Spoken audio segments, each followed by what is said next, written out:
श्री राधा कृष्ण भगवान की जय। आज इस वीडियो में हम सुनेंगे संपूर्ण श्रीमद् देवी भागवत पुराण की कथा हिंदी में।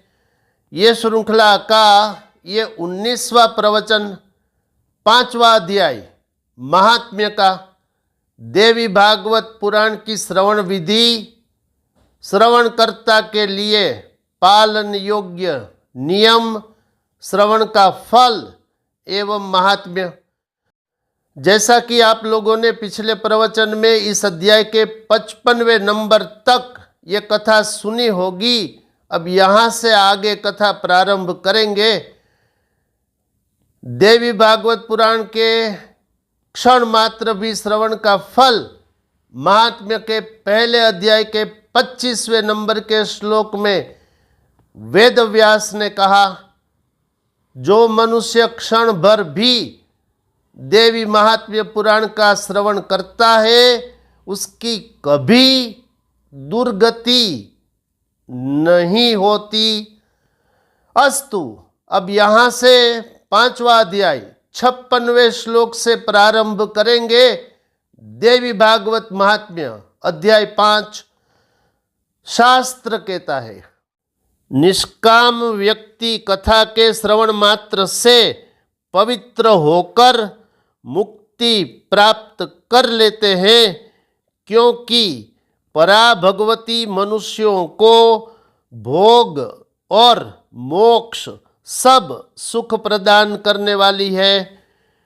पुस्तक और कथावाचक दोनों की प्रतिदिन पूजा करनी चाहिए और वक्ता द्वारा किया हुआ प्रसाद भक्ति पूर्वक ग्रहण करना चाहिए। नवाह यज्ञ में जो श्रोता नित्य कुमारी कन्याओं, सुहागिन स्त्रियों तथा ब्राह्मणों को भोजन कराता तथा उनसे प्रार्थना करता है, उसकी कार्य सिद्धि अवश्य हो जाती है, इसमें संदेह नहीं है।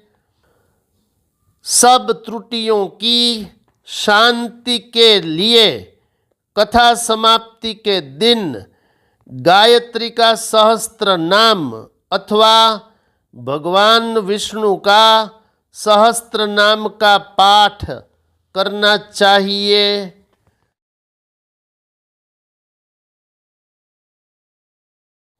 जिनके स्मरण तथा नाम कीर्तन से तप, यज्ञ, क्रिया आदि में न्यूनता समाप्त हो जाती है, उन विष्णु भगवान का नाम संकीर्तन करना चाहिए।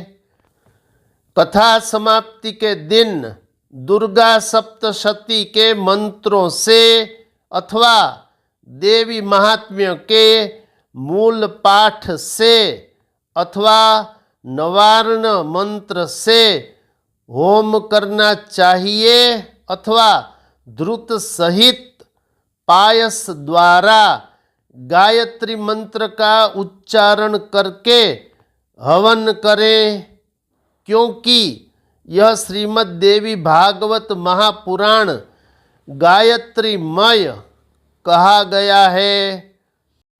कथावाचक को वस्त्र, भूषण, धन आदि के द्वारा संतुष्ट करे, क्योंकि कथावाचक के प्रसन्न होने पर सब देवता उस पर प्रसन्न हो जाते हैं। श्रद्धा पूर्वक ब्राह्मणों को भोजन कराएं और नानाविध दक्षिणाओं से उन्हें संतुष्ट करें, क्योंकि वे विप्र पृथ्वी पर देवता के स्वरूप है। ब्राह्मणों के संतुष्ट होने पर मनोवांछित फल प्राप्त होता है। सुहागिन स्त्रियों तथा कुमारी कन्याओं को साक्षात देवी समझकर उन्हें भोजन कराएं और उन्हें दक्षिणा देकर अपने मनोरथ की सिद्धि के लिए प्रार्थना करें। सुवर्ण दूध देने वाली गौ, हाथी, घोड़े और भूमि का दान करना चाहिए, क्योंकि उसका फल अक्षय होता है।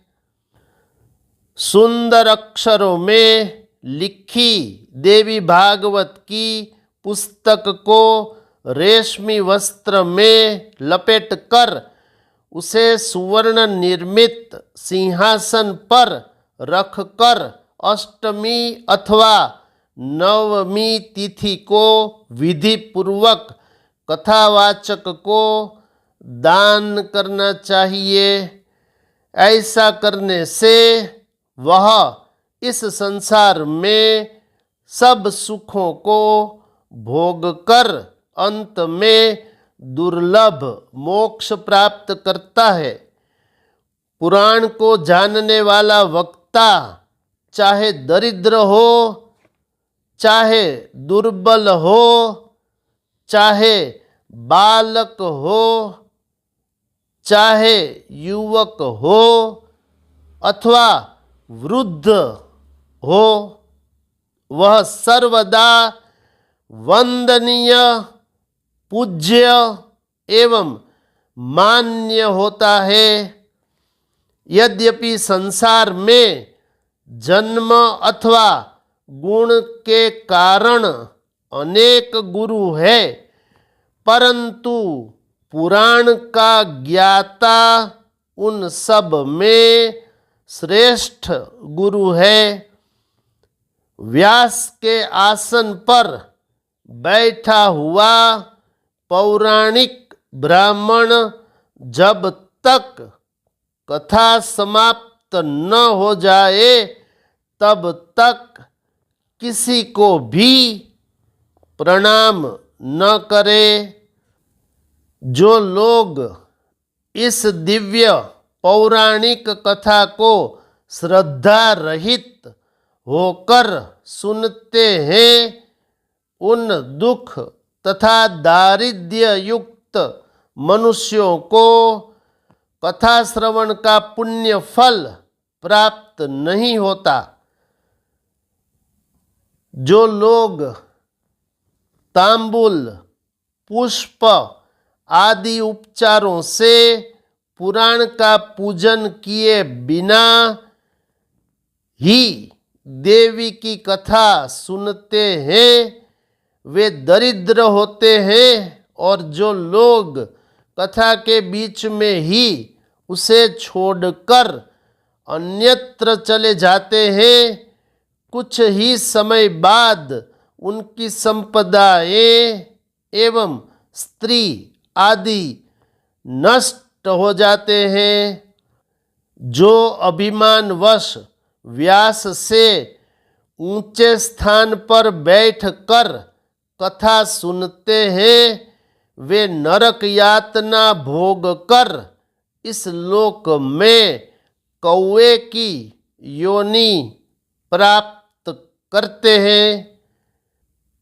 अब इस अंक में ये कथा यहाँ तक, ये मैंने आपको श्रीमद् देवी भागवत महात्म्य के 5वें अध्याय के 75वें नंबर के श्लोक तक ये कथा सुना दी। ऐसे ही धर्मयुक्त वीडियो को देखने के लिए देखते रहिए मोरे श्याम चैनल। इसे लाइक, शेयर, कमेंट्स, सब्सक्राइब अवश्य करिए। इस वीडियो में, इस चैनल में प्रस्तुत किए गए और भी बहुत से धार्मिक प्रवचन मनुष्यों को लाभ प्राप्त करा सकते हैं। मेरी प्रार्थना है वो भी आप उचित समझे तो देखें, सुने। देखते रहिए मोरे श्याम चैनल। शेष फिर कभी। बोलिए श्री राधा कृष्ण भगवान की जय।